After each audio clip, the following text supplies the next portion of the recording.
Bonsoir amis du digital, bonsoir chers internautes. Vous êtes sur Dakar 24 Info, l'information sur mesure. Nous sommes aujourd'hui le vendredi 11 novembre 2022 pour vous relire, vous le savez déjà, la liste du sélectionneur national Aliou Cissé qui a fini de communiquer la liste des 26 lions de la Teranga ñi nga xam ne ñoo war a dem fële ci Qatar war a représenter ji li nga xam ne mooy équipe nationale du Sénégal compétition boobu nga xam ne Sénégal xam na ko parce que dem na fa demaat fa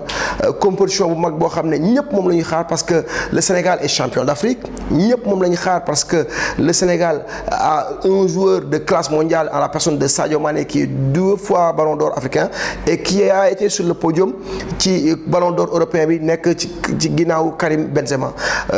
Sadio Mané boobu moom moo nekkoon attraction bi liste boo xam ne suspense yi bëri woon na trop li ko waral mooy ñaari joueurs yoo xam ne ñu retenir le souffle des Sénégalais surtout ki nga xam ne mooy icône bi ki nga xam ne mooy tête de gondole équipe nationale bi c'est la personne de Sadio Mané qui est sorti sur blessure dans la semaine lors d'un match de championnat d'Allemagne de Bundesliga à la 20e minute mu am blessure boo xam ne dafa contracté ci match boo xam ne dafa dox ci diggante Bayern de Munich ak Werder de Brême mu nekkoon match boo xam ne ñëpp gardé nañ seen suuf parce que Sadio était sorti blessé léegi ñëpp naan day dem ak du dem heureusement pour ñun les nouvelles sont rassurante Sadio finalement dina bokk ci ñi nga xam ne ñooy ànd ak xale yu Aliou Cissé yi war a dem représenter ji ci nga xam ne mooy Sénégal fële ci Qatar keneen ki mooy ki nga xam ne mooy Saliou Ciss nekk champion d'Afrique lui aussi nekk meilleur joueur de la CAN en tant que arrière gauche mais mu peine am club est-ce que Saliou dina dem ou pas dinañ ci ñëw tout de suite sur la liste de Aliou Cissé liste bi 26 joueurs la avant liste bi les gens se posaient la question numériquement combien de gardiens va amener le sélectionneur national en la personne d'Aliou ñii di wax 3 gardiens ñii di wax 4 gardiens mu nekkoon équation boo xam ne peut-être il y avait que Aliou Cissé et son staff qui pouvaient y revenir qui pouvaient donner la bonne information par rapport au nombre de gardiens yu ñu war a yóbbu parce que lu tax ñu ci poser question bi ñuy dem CAN ñëpp xam nañ ne dañoo demoon ak Edouard Mendy Alfred Gomis Seny Dieng et Aline Badara Fati du Casa Sport bi ñu jógee mondial les dés ont été encore jetés Aliou xoolaat ñeneen ñu gis ci xale bi nga xam ne mooy Mori Diaw nekk fële ci Clermont ci France di ci def match yu am solo ak Bangrou moom xam se nekk France di def match yu am solo ñu amoon 6 gardiens voire même 5 gardiens yoo xam ne ku ci nekk mën na tirer son épingle du jeu donc pour ñu bañ a xaababal ci gardiens yi je m'en vais vous lire sectoriellement les choix du sélectionneur Aliou Cissé donc comme gardien on a Edouard Mendy Alfred Gomis Seny Dieng comme défenseur on a Kalidou Koulibaly Abdou Diallo Youssouf Sabaly Fodé Ballo-Touré Pape Abdou Cissé Ismaël Jacobs et Formose Mendy. Comme milieu du terrain, on a Idrissa Gana Gueye, Cheikhou Kouyaté, Namphalis Mendy, Crépin Diatta, Pape Gueye, Pape Matar Sarr, Pathé Ciss, Moustapha Nam et Loum Ndiaye. Comme attaquant, on a l'incontournable Sadio Mané, Ismaïla Sarr, Boulaye Dia, Bamba Dieng, Famara Diédhiou, Nicolas Jackson et Iliman Ndiaye donc ñooñu ñooy 26 joueurs yi nga xam ne ñoo war a représenter Sénégal ci Qatar bu ci kenn amul blessure on touche du bois ñooñu ñooy ñi nga xam ne ñoo war a jël drapeau bi fële ci Doha yóbbu ko représenter dignement le peuple sénégalais maintenant bu ñu ñëwee ci gardien yi. Tout le monde sait que Edouard Mendy c'est le gardien numéro 1 en Afrique. Tout le monde sait que Edouard a fait une très bonne CAN. Edouard est champion d'Afrique. Bi mu ñëwee Chelsea ak l'Allemand Trapp c'est lui qui gardait les cages mais depuis que Graham Potter ñëw moom góolootul donc dafay nekk sur le banc mu nekk inquiétude parce que gardien de but poste bu stratégique la poste boo xam ne la poste bu sensible la sunu gardien ki nga xam ne mooy titulaire nekk meilleur gardien en Afrique nekk sax parmi les meilleurs gardiens d'Europe góolootul est-ce que dafa am ñuy bouleverser hiérarchie bi non parce que Seny Dieng moo ñëw comme gardien ak Alfred Gomis. Seny Dieng c'est un gardien qui évolue au niveau du championship anglaise qui fait de très bons matchs, qui a 6 clean sheets moom am 19 matchs. Donc Seny Dieng normalement on ne sait pas qu'est-ce qui se passe dans la tête d'Aliou, peut-être sax ñenn ñu ngi naan Seny mooy war a nekk numéro 2 suñu respecté hiérarchie bi, mais bi ñuy dem Coupe d'Afrique Alfred était le numéro 2. Maintenant Alfred mën nañ ci taxaw parce que internautes yi ak sénégalais yu bëri ñenn ñi sax ils étaient un peu dubitatifs ci sélection wu Alfred, parce que Alfred bi mu ñëwee Rennes il ne joue plus. Am na match boo xam ne sax équipe réserve la joué ñu jël fa sax carton rouge. Donc Alfred il n'a pas un temps de jeu considérable. Gars yi doon wax nañ andi Mori Diaw bi nga xam ne c'est le gardien de but qui a fait le plus d'arrêts décisifs dans ce championnat de Ligue 1 française bi nga xam ne moo nekk ci Clermont. Mais on respecte les choix de Aliou moom mi nga xam ne moo waxoon ne il tient beaucoup à ces champions d'Afrique, il a beaucoup de respect à ces champions d'Afrique, raison pour laquelle Aliou a fait le choix, il a amené reconduit Alfred au détriment de Mori Diaw. Il a aussi laissé ici au pays le garçon comme Alioune Badara Fati, un garçon qui joue au Casa Sport, qui est champion d'Afrique, mais bi mu ñëwee joué ñaari match Coupe d'Afrique des clubs ñu éliminé Casa. Après 3 premières journées on n'a pas vu Alioune Badara Fati dans les cases du Casa. Dimanche passé il a joué contre Jambar de Saly, il a eu à prendre 3 buts. Donc Alioune Badara Fati, peut-être dans la tête d'Aliou, il pense que Alioune Badara Fati il est un peu juste, mais Alioune Badara Fati il est encore jeune. Il est très très jeune, il a encore l'avenir devant lui, il a même la CHAN qu'il va disputer normalement avec l'équipe de Pape Thiaw au niveau d'Algérie, parce que la CHAN, il faut le rappeler, ça démarre le 14 janvier en Algérie. Donc su ñu ñëwee ci défenseurs yi fii peut-être le nit ñi xawul d'accord, parce que en termes numériques les autres grandes nations telles que le Brésil, la France, les Pays-Bas même qui est notre adversaire, premier adversaire du Sénégal le 21, le Portugal, l'Allemagne, ils ont amené 8 défenseurs voire 9 défenseurs. Maintenant Aliou andi na 7 défenseurs yi andiwuñu Saliou Ciss. Là aussi Aliou il reste dans sa logique quand il disait que tout joueur qui n'a pas de club ne sera pas sélectionné. Malheureusement pour Saliou Ciss qui n'a pas eu de club, on l'a vu récemment s'entraîner avec Jambar de Saly, là où il était formé. On l'a vu même avec son papa en train de faire des séances d'entraînement. Mais en football, dans le milieu professionnel, surtout en football moderne, il faut jouer dans un club, il faut s'entraîner avec des professionnels, il faut être H24 dans les terrains les dimanches, les samedis pour être compétitif. Malheureusement, Saliou, c'est le meilleur latéral gauche de la dernière Coupe d'Afrique. Il a peiné à avoir un club. Récemment, il a signé Granada, ça a échoué. Il a signé Marseille, Galatasaray, ça n'a pas marché. L'interrogation qu'on se pose, est-ce que l'entourage du gosse ont fait le job pour que Mou am club? C'est des points d'interrogation. Est-ce que son agent a fait le job pour qu'il retrouve un club après ce brillant CAN qu'il a fait? Point d'interrogation. Est-ce qu'il fallait retourner à Nancy jouer en national? C'est des points d'interrogation. Mais moi, à mon avis, moi qui vous parle, man nga xam maa wax ak yéen sama xalaat rek laay joxe. Moi ça aurait été, je suis dans le staff ou bien dans le cercle familial de Saliou, j'allais lui demander de jouer pour Jambar. Ça va donner non seulement beaucoup de allure à notre championnat national, ça va donner beaucoup de crédibilité à notre championnat national, parce que c'est un champion d'Afrique, meilleur joueur de la CAN comme arrière gauche, qui est venu jouer les 4 premières journées. D'autant plus que s'il avait joué les 4 premières journées, aujourd'hui nous sommes le 11, il n'allait même pas jouer demain le match Teungueth FC Jambar, parce que peut-être même, ou bien s'il le joue ça, il va le jouer avec des pincettes. On allait dire que Saliou Ciss, qui a donné beaucoup de satisfaction au peuple sénégalais, a rejoint le championnat sénégalais pour avoir un point de chute pour rejoindre Tanière. Mais malheureusement, il n'a pas eu de club. Il a tweeté aujourd'hui, il dit qu'il est de tout cœur avec cette sélection nationale, parce que c'est ses amis, c'est ses potes. Il a compris et il le prend avec philosophie. Donc, et il sera le premier supporter de l'équipe nationale du Sénégal. Donc, ñoom maa leen di nuyu waa Xolpa waa Xolpa ñoom moom mooy waa Xolpa, donc ñoom maa leen di gërëm bu baax a baax di leen ñaanal di leen ne noonu mooy sport. Saliou Ciss demul mais rakam Pathé Ciss mi ngi ci liste bi, je vais revenir. Donc en défense Kalidou Koulibaly mooy tête de gondole bi, parce que c'est notre capitaine foog ñu taxaw ci moom. Kalidou aussi li dal Koulibaly moom turnover moo ko dal, parce que moom tey mu joué suba lu joué, parce que Chelsea dafa andi un Français qui est là-bas, Fofana qui est venu bu nekkoon Leicester amoon double fracture bi daaw Fofana mi ngi fa Thiago Silva mi ngi fa donc turnover bi am moo tax des fois Kalidou bu jouer tey suba du jouer wala day dugg donc Kalidou on n'a pas un problème avec lui il est compétitif donc il va gérer la défense avec Abdou Diallo aussi bi y moom tam mu retenir suñu souffle la semaine passée parce que ci échauffement bi ak clubam ci la am blessure mais blessure bi mënu ko peut-être empêcher ñu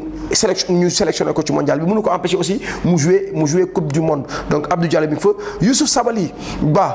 Sabaly jooyoon nañ ko ci CAN bi parce que CAN bi boo gisee ne qui joue à droite mooy Bouna Sarr bi nga xam ne mi ngi ci convalescence dañ ko opéré Sabaly ñëw moom bi mu ñëwee contre Égypte éliminatoire double confrontation bi il a tiré son épingle du jeu il a fait un très bon match donc Sabaly li ñu koy liital rek mooy moom il n'est pas constant li koy tax du constant mooy ses blessures à répétition mi di ko ñaanal yàlla di wax Sénégalais yëpp nañu ko ñaanal aussi moom mu am tànn am wër ba mën a jouer coupe du monde ba mu jeex keneen ki mooy Fodé Ballo-Touré bi defoon ay sorties yu mi figue mi raisin même bi ñuy dernier rassemblement bi ak Bolivie ak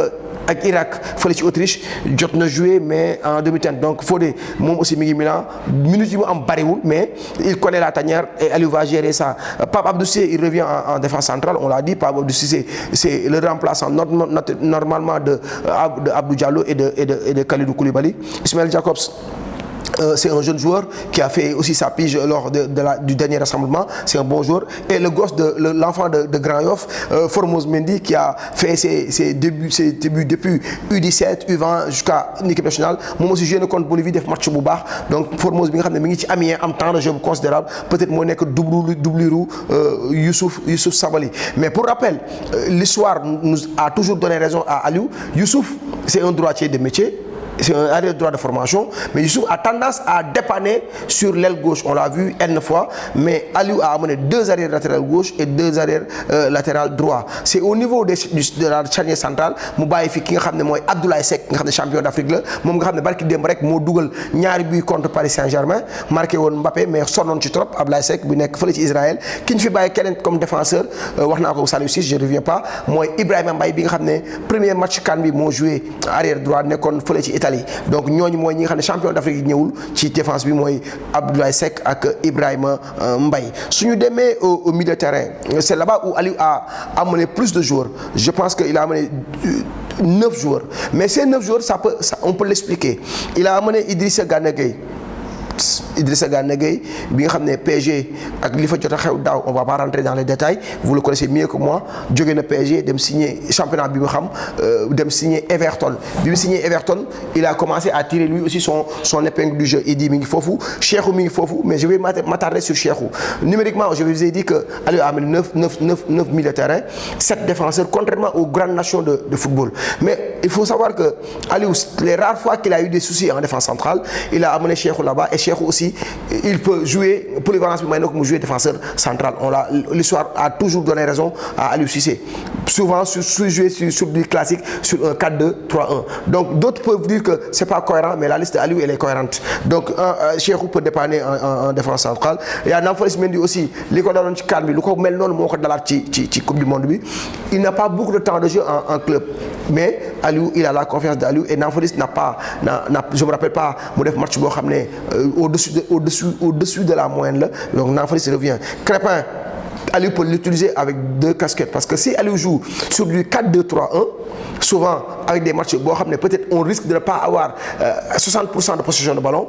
Crépin souvent il peut dépanner comme milieu droit quand il dépanne comme milieu droit chaque fois qu'on est dans la transition défensive il est très vite pour la transition défensive donc je vais pas rentrer dans l'aspect tactique mais Crépin donc moo ñëw au milieu foofu Pape Gueye qui commence maintenant à connaître la sélection bien vrai que il est remplaçant au niveau de l'Olympique de Marseille avec Guendouzi Verretou Rongier donc foofu ça sera difficile pour que mu am un temps de jeu considérable mais chaque fois qu'il rentre il tire son épingle du jeu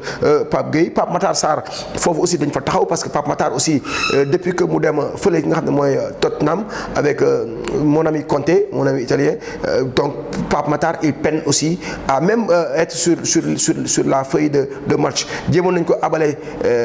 fële te Cremonese mais prêt bi bi am na lu ci laxasu woon ba mujjul dem fële ci nga xam ne mooy Italie mu toog foofu mooy Tottenham bien vrai qu'il sur le banc mais Pape Matar il a toujours la confiance de El Tactico donc il est dans le groupe le nouveau du groupe si je dis nouveau certes il n'est pas nouveau parce que il day jël daal yeneen sélection parce que war nañ ko ci rassemblement contre Bolivie mooy le jeune frère à Saliou Ciss Pathé Ciss ki nga xam ne mooy joué Villarreal Pathé Ciss bu def début de saison bu tonitruante début de saison bu baax mais Pathé Ciss dernière journée yi on le voit sur le banc il y a un ami avec qui il avait échangé mais ce n'est rien de grave pour Pathé Ciss parce que Pathé Ciss aussi match bi mu joué contre Bolivie il a séduit il a montré que il a du ballon il a montré que c'est un bon sentinelle c'est un bon profil pour le groupe de Aliou Cissé donc on peut compter sur le jeune Pathé Ciss. Les deux autres que je vais terminer sur c'est Moustapha Nam qui a fait un bon match contre la Bolivie qui a joué arrière droit pour vous montrer comment cette équipe nationale du Sénégal il y a la polyvalence donc foofu mooy tax ne man peut-être man mi wax ak yéen du ma tiit ci numériquement Aliou woo en défense 7 joueurs je vous ai raconté le cas de Cheikhou Kouyaté Moustapha Nam nous a montré récemment qu'il peut dépanner à droite dañu ñaan du ñu egg ci cas de dépannage mais il est appelé dans ce registre de milieu de terrain mais il peut bel et bien être utile à droite de la défense. Le dernier nommé c'est Loum Ndiaye de Reading un gosse ba nga xam ne il a été là durant la CAN il n'a pas eu beaucoup de minutes de jeu les deux rassemblements récemment il était dans le groupe il n'a pas joué mais il est constamment présent en championship à Reading donc Loum Ndiaye aussi l'année dernière avant muy dem Reading nekkoon à la baisse là-bas aussi il jouait constamment et régulièrement donc c'est un joueur à surveiller du ko Aliou woowee c'est parce que Aliou xam na ko donc au milieu peut-être ki nga xam ne Sénégalais yi moom la ñuy mettre interrogation bi ñaari joueurs la mooy Pape Aliou Ndiaye qui a le plus grand nombre de minutes de tous les militaires du Sénégal bi nga xam ne peut-être bokkul ci sélection bi lu tax nous on croise les doigts on regarde devant on regarde pas sur le rétroviseur mais c'est bon de vous commenter vous les internautes que Pape Aliou Ndiaye qui est sénégalais qui aussi mérite d'être sélectionné comme tout le monde mais c'est pas vous internautes qui sélectionnez c'est pas moi qui est assis au niveau de mon studio qui sélectionne c'est El Tactico Aliou Cissé qu'on respecte beaucoup et qu'on respecte ce choix qui fait la sélection du Sénégal de même que John Lopy qui n'est pas aussi sélectionné en attaque c'est Sadio Mané qu'on a sélectionné Sadio Mané moom mi nga xam ne peut-être je dis bien il va manquer peut-être premier match bi je suis pas médecin je parle sous leur contrôle bi mu defee analyse yi il risque même de ne pas voyager avec le premier lot avec l'équipe nationale qui va quitter peut-être le 14 avec l'équipe peut-être dafay des au niveau de la Bavière pour continuer ses examens donc c'est là-bas qu'on sollicite la prière de tous les Sénégalais à ce que Sadio nous revienne en forme parce que Sadio comme je l'avais dit à l'entame de mes propos c'est la tête de gondole de cette équipe Sadio c'est cette pierre de lance de cette équipe Sadio c'est notre Sadio national c'est l'enfant de Bambali c'est notre double ballon d'or donc on compte vivement beaucoup sur Sadio Mané parce qu'on l'a vu une fois chaque fois que une situation est bloquée Sadio moo ñëw moo décanter la situation donc Sadio Mané sera là Ismaïla Sarr bien vrai qu'il alterne bon et moins bon il crée des occasions il les met pas et on peut compter aussi sur Ismaïla Sarr Boulaye Dia qui est au niveau de Salernitana en Série A qui a marqué 6 buts qui ne cesse de marquer peut-être lui aussi il va tirer son épingle du jeu keneen ki mooy Bamba Dieng dañu ciy taxaw parce que Bamba bi ñuy wootee rassemblement bu njëkk bi les gens disaient que Bamba warul ñëw Bamba ñëw na Bamba bu mujjul dara semaine passée il a marqué avec l'Olympique de Marseille bien vrai qu'il ne figure pas sur la liste de la Ligue des Champions de Tudor mais Bamba il commence maintenant à revenir sur la liste sur la feuille de match maintenant Aliou il connaît mieux la tanière il connaît mieux les gosses c'est la raison pour laquelle il a fait confiance à Bamba il a amené Bamba Famara Diédhiou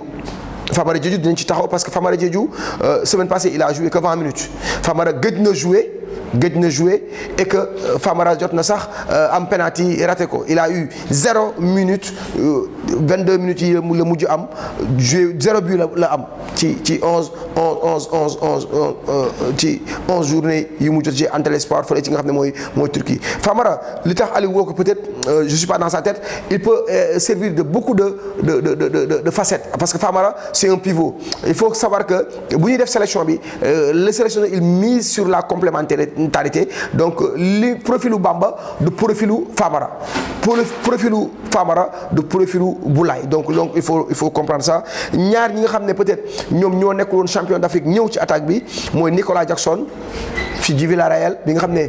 moom moo jël peut-être mën nañu ko expliquer noonu place Boulaye Dia fële nga xam ne mooy Villarreal Boulaye Dia Italie ak Iliman Ndiaye bi nga xam ne mi ngi championship moom aussi di def match yu baax ñu gis ko sax tey jii mu tweeté parce que joueurs yi dañuy jot seen présélection bon dafa def montage ou pas c'est pas le plus important mais gis nañ ko en larmes parce que larme moom kenn du mën a fabriquer parce que jouer coupe du monde c'est pas donné à n'importe qui il faut demander à El Hadj Diouf ou bien à Fadiga ou bien même au sélectionneur Aliou Cissé ou bien à Moussa Ndiaye les champions qui ont joué une coupe du monde en 2002 contre la France parce que joxuñu nekkul ku nekk moo mën a jouer coupe du monde donc di wax ne ñaar ñi bees mooy Nicolas Jackson ak Iliman Ndiaye en attaque kan lañ fi bàyyi mooy Diao Baldé Keita bi nga xam ne dafa am ay problème ak yoon par rapport ak ay yoo xam ne daf ko jël te nee nañ waru ko woon jël ak kan lañ fi bàyyi war mooy Mame Baba Thiam rassemblement bu ñu mujj bi sax jotul woon a ñëw donc loolu mooy listu Aliou Cissé maintenant nit ñi wax nañ aussi que ne ki nga xam ne mooy Habib Diallo di jouer fële ci nga xam ne mooy Strasbourg dafa waroon ñëwul lu tax ñëwul y a que Aliou qui peut donner cette explication là mais n'oubliez pas que sélection bi ñu koy def c'est pas seulement joueurs yi li ñuy wane ci terrain bi Aliou day xool est-ce que joueurs yi mën nañ mouler wu ci atmosphère bi nga xam ne équipe nationale ci noonu lay doxee est-ce que joueurs yi mën nañu nangu mën a dund ci li nga xam ne mooy vie de groupe bi yooyu yëpp c'est des paramètres yoo xam ne dañ koy tenir compte maintenant coupe du monde lañ jëm dina bëri yëngu ci dëkk bi ñun Dakar 24 Info l'information sur mesure on vous invite ñun ak yéen ñu partager ak yéen des plateaux ñu partager ak yéen li ñuy wax des fan zones ici dans Keur Massar et dans la banlieue dakaroise nous sommes même prêts à vous offrir des jeux de maillot authentiques bi nga xam ne moom la équipe nationale du Sénégal war a jouer yii nit ñi dinañ tuddi suñuy antenne on va vous donner des numéros après on va vous donner des maillots on va vous offrir des maillots chers internautes ça va se passer sur Dakar 24 si c'est pas le blanc ça sera le vert qu'on va vous offrir ici dans nos plateaux, dans nos différents plateaux digital, que ça soit au niveau de la radio, que ça soit au niveau du digital, ci YouTube dañ leen di may ay maillots yi nga xam ne mooy maillot du Sénégal mën nañ ci jaar sax andi ay maillots dédicacés ba ci maillots yi nga xam ne moom la équipe bi loisir bi di defee échauffement. Maintenant c'est simple, on va ouvrir nos antennes,